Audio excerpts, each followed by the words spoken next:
राखी पूर्णिमा सारा अंचल खुशीर माहौल थिबा बेले एक दुखद खबर आसी टिटलागढ़ खोलान अंचल दीपक रण नामक युवक से कौन सी कारण निंग सांग सहित से भेट करते टिटलागढ़ से केसिंगा अंचल को आसते जदि आम कह भानपुर को से जाऊे हेले भानपुर पूर्व एक बुलाणी रे से मोटरसाइकल भारसाम्य हराई दुर्घटनाग्रस्त होते जदि आम कह घटनास्थल प्राण भी उड़ी खबर पाई केसिया पुलिस घटनास्थल सांगे सांगे पहुंची शव को जबत कर बर्तमान डाक्तखाना को अणाई समय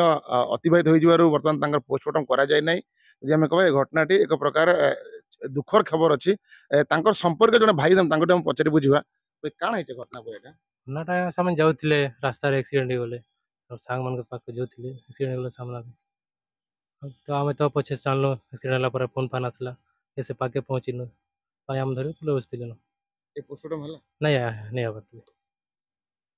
जहाँ से कहते सांग मान से भेट करते कौन कारण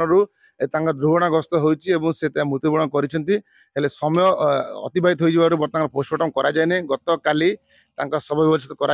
परिवार को हस्तांतर करपटे केसिया पुलिस एक अपमृत्यु मामला रुजु कर तार तदंत आरंभ कर जना पड़ी केसिंगार मोहम्मद आगाजान मेट्रो टीवी।